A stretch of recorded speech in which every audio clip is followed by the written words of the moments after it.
हनुमान चालीसा का पाठ कैसे करना चाहिए, कब करना चाहिए, क्या विधि विधान होना चाहिए, क्या भोग होना चाहिए, कितनी बार हनुमान चालीसा का पाठ करना चाहिए जिससे हनुमान चालीसा का फल आपको प्राप्त हो। सबसे पहले मैं आपको बता दूं कि हनुमान चालीसा पढ़ने के क्या क्या लाभ होते हैं। जब आप हनुमान चालीसा का पाठ करते हैं तो आपको क्या क्या चीजें प्राप्त होती है।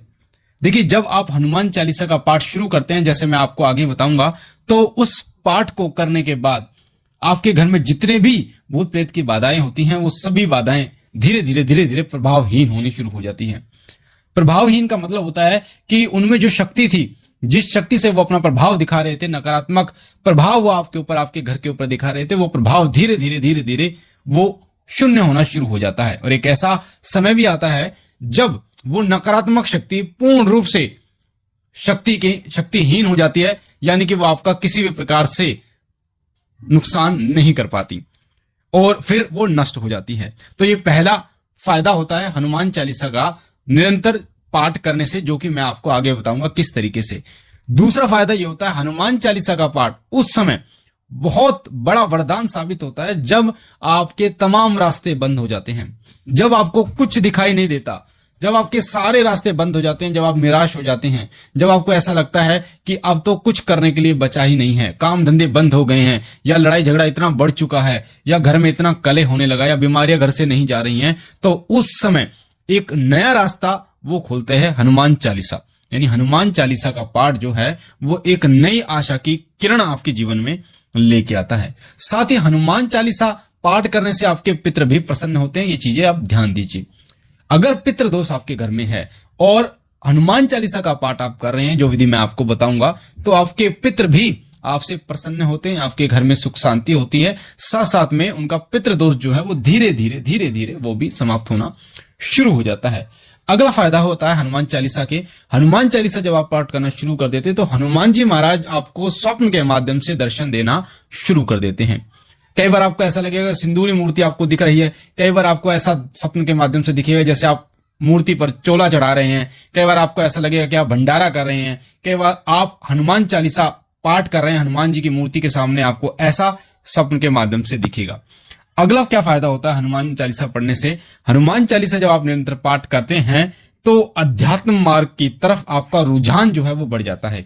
हनुमान जी की असीम कृपा, साथ ही भगवान श्री राम की असीम कृपा के कारण अध्यात्म मार्ग में आप धीरे धीरे आप चलते चले जाते हैं और आपको एक सीढ़ी बनती चली जाती है जिससे आप एक सही रास्ते पर पहुंच पाते हैं।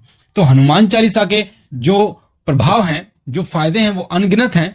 तो अब मैं आपको बता देता हूं हनुमान चालीसा का पाठ जो है आपको कैसे करना है, क्या विधि है, क्या विधान है। एक बात आपको मैं बता दूं कि बिना नियमों का पालन किए अगर आप किसी भी साधना करते हैं, कोई पाठ करते हैं, तो वो आपको फलदायी नहीं होता।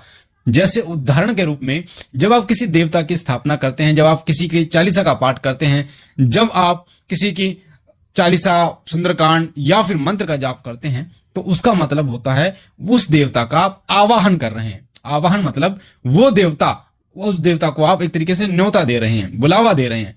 तो वो देवता जो है जब आपके घर में प्रवेश करने के लिए आता है तो आप वो चीजें देखता है कि आपके नियम जो है वो होने चाहिए। यानी कि जैसे हनुमान जी महाराज जब आपके घर में आएंगे तो नकारात्मक शक्तियों को हटा देंगे, पर आपके घर में तामसिक चीजों का प्रयोग उस समय होना ही नहीं चाहिए। इस चीज का ध्यान रखना, तामसिक वस्तुओं का प्रयोग बिल्कुल भी नहीं होना चाहिए। उस घर में हनुमान जी बिल्कुल नहीं आते। आप कितनी हनुमान चालीसा का पाठ कर लो, कितना सुंदरकांड पाठ कर लो, कितना बजरंग बाण का पाठ कर लो, कितना हनुमान अष्टक का पाठ कर लो, कितना ही हनुमान साटिका का पाठ कर लो, कुछ भी आपको प्राप्त नहीं होगा जब तक आप नियमों से नहीं चलेंगे। तो पहला नियम होता है तामसिक चीजों का पूर्ण रूप से आपको परहेज करना होगा, तब जाके, क्योंकि हनुमान जी की सेवा आप कर रहे हैं तो उन्हीं के कदमों पर चलकर आपको उनकी सेवा प्राप्त होगी और श्री राम की कृपा भी आपको प्राप्त होगी।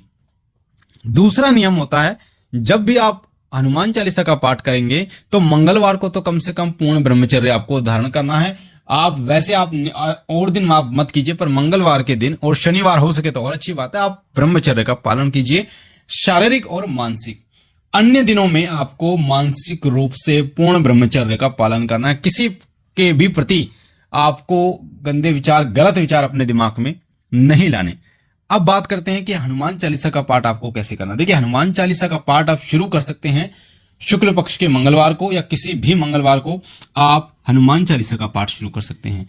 हनुमान चालीसा का कभी भी पाठ करें तो 3, 5, 7, 11, 21 इस प्रकार की संख्याओं में आपको हनुमान चालीसा का पाठ करना चाहिए। दूसरी बात, कभी भी हनुमान चालीसा का पाठ करें तो कोशिश करें कि एक समय पर करें, एक आसन पर बैठकर करें, यानी समय जो है वो एक होना चाहिए। जैसे सुबह आप 6 बजे करते हैं तो सुबह 6 बजे ही अगले दिन करें, फिर उससे अगले दिन भी सुबह 6 बजे का ही समय आपको लेना है। तो एक समय पर जब आप करोगे तो उसका प्रभाव तीव्र होगा और एक ही आसन पर आपको बैठकर करना है। ऐसा नहीं कोई दूसरा आसन ले लिया आपने, उस आसन पे किसी अन्य व्यक्ति को भी बैठने आपको नहीं देना। तो जब भी आप हनुमान चालीसा का पाठ शुरू करते हैं उससे पहले 1.25 मीटर लाल कपड़ा, कोरा कपड़ा जो इस्तेमाल पहले नहीं हुआ हो, चौके पर बिछाएं। वहां पर श्री राम दरबार की फोटो या हनुमान जी की वो फोटो जो आपको आशीर्वाद मुद्रा में दिखे, वो फोटो आपको उस आसन पर लगानी है। वो फोटो आपको बिल्कुल नहीं लगानी जैसे हनुमान जी लंका दहन कर रहे हैं या फिर श्री राम और लक्ष्मण जो महाराज हैं उनको कंधे पर बिठा कर लेके आ रहे हैं, तो इस तरीके की फोटो नहीं लगानी। आशीर्वाद मुद्रा वाली फोटो आपको वहां पर स्थापित करनी है। उसके बाद आप जो कर सकते हैं वो कर सकते हैं, मंदिर में जाके हनुमान जी को चोला चढ़ा सकते हैं, घी का या चमेली का तेल और सिंदूर का चोला चढ़ा सकते हैं। कलावे की माला 11 बार गांठ लगाकर, 21 बार गांठ लगाकर, आपकी इच्छा है 11, 21, 51 बार गांठ लगाकर उसे एक माला का रूप दीजिए और भगवान हनुमान जी को आप पहनाइए, उससे हनुमान जी प्रसन्न होते हैं। मंगलवार का व्रत भी आप धारण कर सकते हैं। मैं आपको बता रहा हूं कि इनमें से जो भी आप करना चाहें वो कर सकते हैं अपनी सुलभता के अनुसार। साथ ही मंगलवार को प्रसाद के रूप में बूंदी जरूर बांटिए। मंगलवार को जो भी प्रसाद, बूंदी नहीं तो कोई और प्रसाद आपके पास बने तो वो प्रसाद जरूर आपको बांटना है। दूसरी बात, उस जो आपने चौकी लगाई उस पर देसी घी का, सीधे हाथ पर देसी घी का दीपक जलाना है। दीपक की बाती जो है वो कलावे की होनी चाहिए। कलावा जो आता है जिसे मोली कहते हैं उसकी होनी चाहिए। साथ ही गुग्गल की धूप आपको लगानी है। इसका पाठ अगर आप शाम को करोगे तो बहुत अच्छी बात होगी। सूर्य ढलने के बाद उसका रिजल्ट जो है वो बहुत जल्दी आपको मिलता है। उससे पहले मैं आपको बता दूं, एक माला आपको श्री राम जय राम जय जय राम, श्री राम जय राम जय जय राम, श्री राम जय राम जय जय राम, श्री राम जय राम जय जय राम, श्री राम जय राम जय जय राम, इसकी एक माला आपको करनी है। या फिर इसकी आप नहीं करते तो ओम राम रामाय नमः, ओम राम रामाय नमः, ओम राम रामाय नमः, ओम राम रामाय नमः। भगवान श्री राम से आपको प्रार्थना करने के, हे प्रभु श्री राम महाराज जी महाराज, हे भगवान श्री राम, जैसे तुलसीदास जी पर आप प्रसन्न हुए, आप जैसे तुलसीदास जी ने आपकी भक्ति की और हनुमान जी प्रसन्न हुए, उसी प्रकार मेरी भक्ति से आप प्रसन्न हो और हनुमान जी महाराज प्रसन्न हो और मेरे इस कार्य को पूर्ण करें। जो भी बाधा है आपके घर में, दिक्कतें हैं, उनको आप बोलिए। इस प्रकार आपको एक माला करने के बाद फिर आपको 3, 5, 7 इस तरीके से हनुमान चालीसा का पाठ करना है। 1 लोटा जल अपने सामने रख लीजिए। जल रखने के बाद आपको उस जल के छींटे जो है पूरे घर में लगाने हैं ताकि जो भी नकारात्मक शक्ति हो वो आपके घर से निकल जाए, घर में सकारात्मक शक्तियों का वास हो। तो इस प्रकार से हनुमान जी महाराज वहां पर विराजमान होंगे और तमाम आपके संकटों को दूर करेंगे। तो इस प्रकार कीजिए हनुमान जी की हनुमान चालीसा का पाठ, जिससे हनुमान जी होंगे तुरंत प्रसन्न।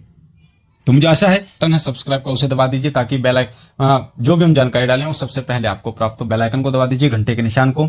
हमारे साथ जुड़ी